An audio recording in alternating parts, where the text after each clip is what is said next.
Yo, let's talk about the festival that I just vended at.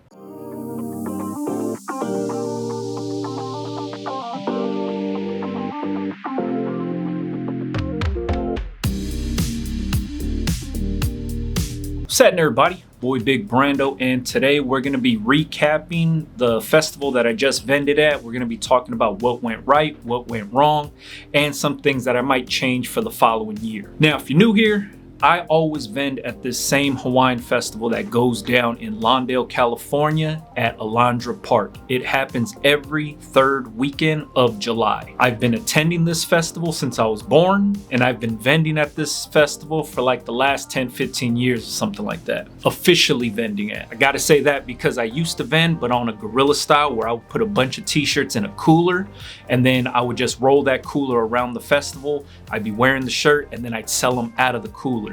And then it got to the point where I was selling so many t-shirts out of the cooler and I had so many different designs that I would post up at the back of the festival, like more towards the park outside of the festival.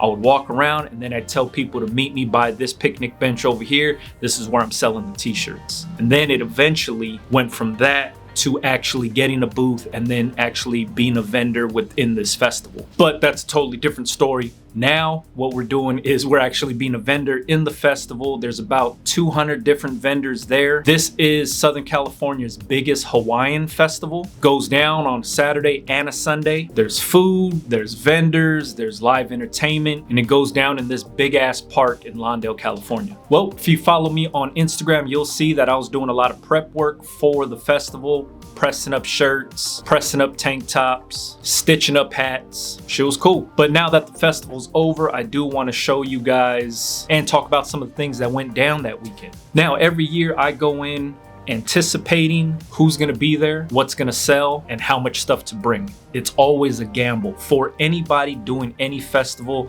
When you have pre-printed products, you're taking a risk. The way that I try to minimize that risk is I'm familiar with this festival. I know the people that are going to be at this festival. I kind of know the size range of the people that are going to be attending this festival. It's still a gamble and it's still a toss-up, but I have kind of a good grip on it. You guys know me, I like to make the sale easier on myself. I don't want to have to be there and explain every t-shirt to try to make the sale. I want the design to relate to somebody walking by. They point at it and then say, hey, do you have it in this size? This is all part of the production process. This is all part of me making the sale easy. This is all part of me making designs catered to the target audience that's gonna be at this festival. You guys hear me say this all the time, but you have to make designs that are relatable. You don't wanna be sitting in your booth having to explain what something means or have to turn into a salesman when somebody comes into your booth and you're trying to sell them on whatever products you have. No, I like to make things that are gonna grab attention, attract people into my booth, and speak for itself. So it's no different this year. Obviously, this is a Hawaiian festival, so Polynesian people are a lot bigger. So you know I went heavy on the 3X, 2X, and extra large. Those are usually my safe spots when it comes to size. But as of recent years, size large has started to climb up the ranks of being a popular size. So I went heavy on size large, extra large, XX, and XXX. Besides my sizing, I brought t-shirts and tank tops this year. The blank t-shirts I used were Shakaware active t-shirts, and the tank tops I used were the Shakaware tank tops. I also brought some like unisex shirts, mainly catered to women, not women's t-shirts, but more of a softer ring spun cotton t-shirt that was made by AS Color. And that was the AS Color basic t-shirt. And I only brought a few of those. I don't get a lot of women that want to shop my designs, but there are a handful of designs that I have that I used to make for kids that a lot of women used to buy because it's a smaller size shirt and they like the design. So this time I offered something in the middle. It was a ring spun cotton t-shirt, but it was an adult size t-shirt, like a men's t-shirt, technically a unisex t-shirt, but it was catered to the women. So I went heavy on the size small, medium, large in those t-shirts. Had a bunch of different designs, few different colorways, and the way that I bring sizing and stuff like that is all based on who's gonna be there, right? So I'll go heavy on my popular sizes, bring a few dozen of those, and then on my not so popular sizes, I'll bring like a dozen of the different designs and colorways that I'm offering. So once again, go heavy on the popular sizes and not so heavy on the not so popular sizes.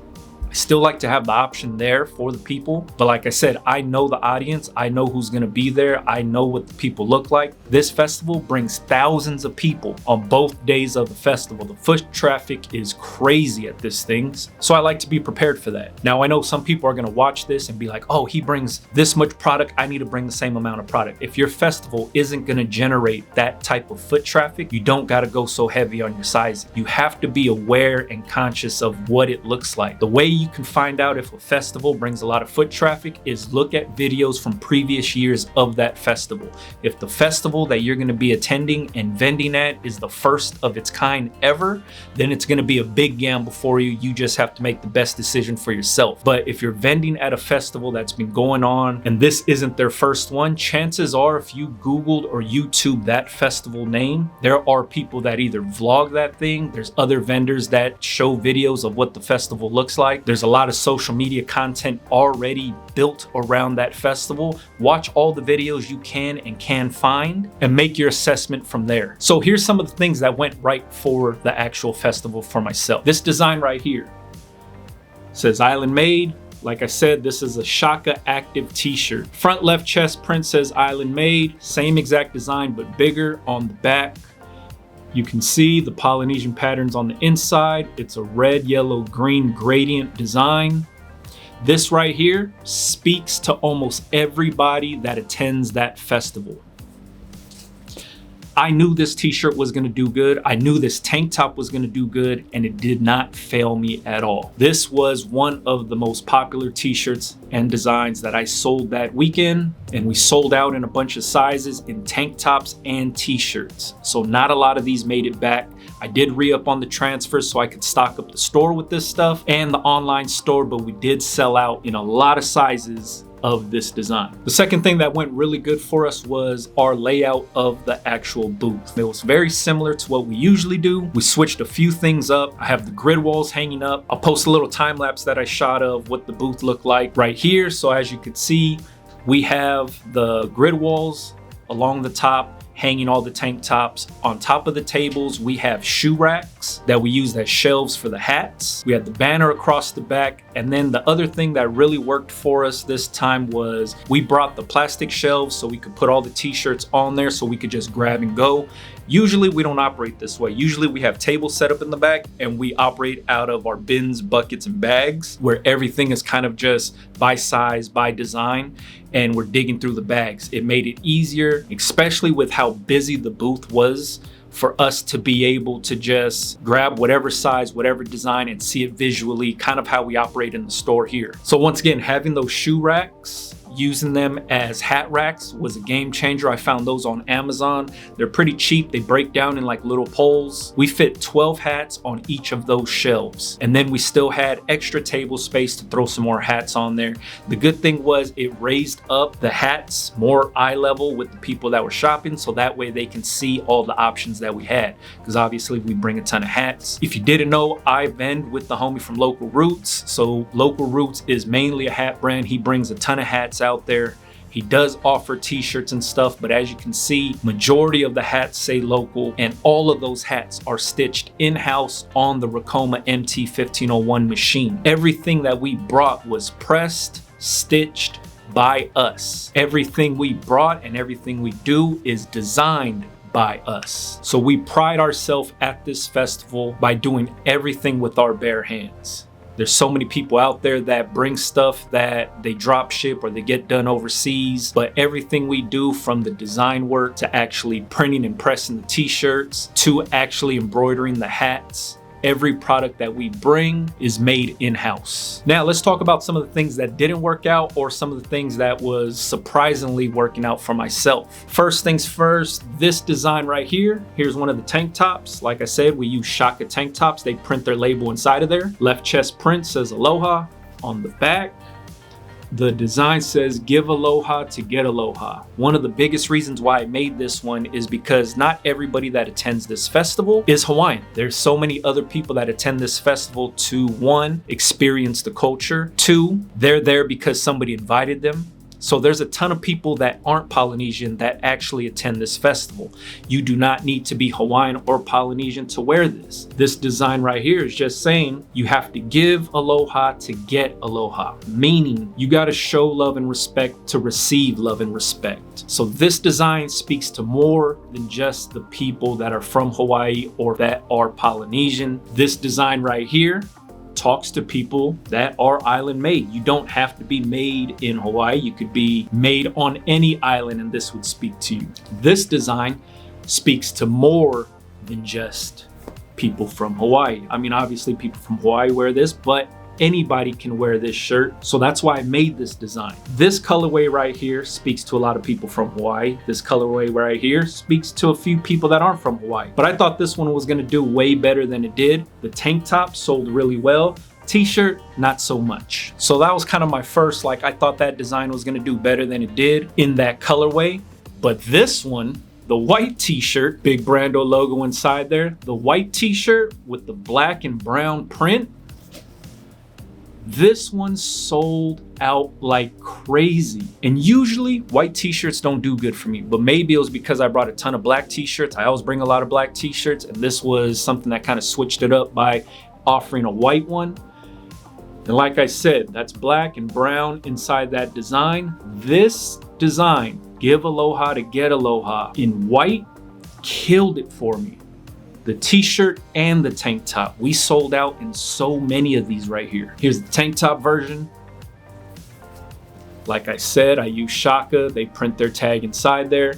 But this tank top and this t-shirt right here in white did fucking great for me this weekend. We killed it. And this was the biggest surprise to me was, like I said, white rarely does good for me. Usually people don't like buying white. But in almost every single size, we sold out in t-shirts and tank tops. So big surprise of the weekend, white t-shirts with this design killed. And like I said, the best part is you do not have to be Hawaiian to wear this t-shirt. So that was the cool thing, was this t-shirt and this design spoke to so many other people that were there that it was a banger of a design for me. And I'm glad I got this one out there, and I'm glad I actually brought it in white. Now, the other design that I really wasn't sure was gonna do good was this island made one right here. So this is the t-shirt, left chest print, the back print. The other one you've seen was in red, yellow, and green. This one is just brown and white. Pretty wrinkled up, sorry about that. But same thing, has Polynesian patterns on the inside, brown design. Black and brown usually do good for me at this festival. I have an older t-shirt that says Island Made that I brought years prior that was just the front print. I decided to do this one in this colorway because that's what the old one looked like, but I did it with the front and back print, different font, different lettering, different design layout. But this one actually did really good for me too. Surprisingly, I was very unsure about that design, but it caught a lot of people's attention. A lot of people bought the red, yellow, and green version and the brown one together. So that was kind of cool. And I brought those in t-shirts and tank tops, and both t-shirts and tank tops sold out in a lot of sizes. Now, one of the biggest surprises to me when it came to the designs that I brought was this one right here. I didn't think many people would buy this one. This one just says Aloha, and once again, I brought this design just for the people that weren't Hawaiian or had any ties to Hawaii. This t-shirt just says Aloha. Anybody can wear this design. And I was so glad I brought this in navy blue because so many people gravitated towards it. What I didn't do was I didn't bring a lot of these in black, and a lot of people bought the black one, but I chose to use blue just to give some sort of an option, and I went light on all sizes on this. I only brought a dozen of each size in navy blue of this design, and we sold out in the big sizes. The smaller sizes not so much, but the big sizes we sold out in. So I do have to re-up for these to stock up the store and the online store with. But the actual crazy one was this tan one right here. This is on one of those AS color t-shirts like I was talking about. This was an offering for women. I only went up to a size extra large, I believe, or large in this t-shirt. Very soft hand feel, but I did it in tan with the brown and white. This right here killed. We sold out in every single one of these. This is a size small. This was the actual display shirt. Most of these are display shirts, that's why they're all wrinkled up, but this sold out in every size that I brought. And it was just because it's this tan with the brown and white. And once again, this design speaks to more than just people that are from Hawaii. And that's one of the biggest reasons why this one sold. Everybody was buying this one up. The colorway was cool, the colorway and the design, but the hand feel of this t-shirt is what really sold that thing, man. So once again, this is an AS Color basic t-shirt. I use this right here for my unisex shirt or for women and men. This thing right here, soft to the touch, color offerings are dope, and I'm glad I brought this tan one. Now, one of the other big fails or flops from the actual event was my iPad died early. I brought a rechargeable, like the little battery bank to keep it charged up, but the festival on Saturday opened up at 9 in the morning. By about like 12:30, my iPad was dead. And we're doing credit card transactions, but not a lot. I'm not sure what juiced down the battery of my iPad. Luckily, I had the battery bank with me, but the battery bank was like on its last leg too. I didn't charge that up overnight. So I had it plugged in, and luckily it got us through from 12:30 to 5 o'clock, and it was holding on. By the time 5 o'clock and when we're closing up shop came around, we were at like 17% on the iPad. So we barely made it through, which is cool. Not sure why the iPad died like that, but on Sunday I made sure that the iPad was good and I made sure that the battery bank was fully charged up. But it was a kind of hairy little moment saying like, oh damn, like the iPad's about to die right now. We're like halfway through the show, and around lunchtime, like around 12 to like, I would say anywhere from like 11:30 to about like 2:30, 3 o'clock was like the sweet spot. That's when things were booming. That's when we had so many people in the booth. That's when it was the most busiest for us. So to see the iPad almost dead at that time is a little heart stopping. So there you have it. All this stuff right here that I showed were some of the designs and some of the offerings that I had at the event. Everything that I brought to the event, I will restock and put into my actual retail store and also upload it online for the people that couldn't attend. Shout out to everybody that stopped by the booth, that was actually there, slapped hands with, and enjoyed some really good conversation with. There was a ton of you guys that came out, which was cool. And I really appreciate the people that come out and just have good conversation. You guys don't have to buy nothing from me. I told so many people that stopped by, they're like, hey, I gotta support you. Just showing up, slapping hands, and exchanging a little convo with me is enough support for myself. A lot of this stuff you guys don't have to buy. I just appreciate the conversation. So thank you guys that came out, said what's up, shared your stories with me. Any type of testimonial like that from myself is rewarding, because that just shows me that all the information that I share with you guys are actually applying it to your own business and bettering your situation. That's the only goal in my whole channel. So thank you all for stopping by, hanging out, slapping hands, drinking beers, whatever it was. I appreciate you guys. If you wanted to check out any of this stuff right here, you can follow me on Instagram at Big Brando TV. You can see how I was making all this stuff leading up to the show. If you have me on Instagram subscriptions, you'll see how fast I got these transfers in and how many transfers I ordered, so you could actually do the math and see how everything worked out, because I was showing price breaks on there. I was showing the difference between ordering 75 transfers and why it's cheaper to order 100 transfers because of the price break.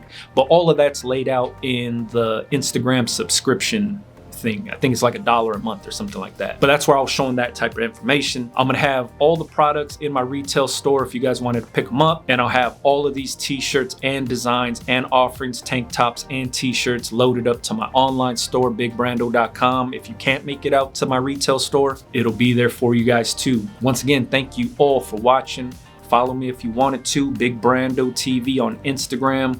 That's where you see all the behind the scenes stuff. That's where you see me working in the shop, pressing these shirts, stitching hats. All of that good stuff is on there for you. If you have any questions, make sure you leave it in the comments for me, please. It's always easier to ask questions in the comments. That's where I can answer them the fastest. And if I get enough of that same exact question, that's when I make videos about it, because I know there's a need for that information to be in video form for you guys. All right, catch you guys on the next one, man. Peace.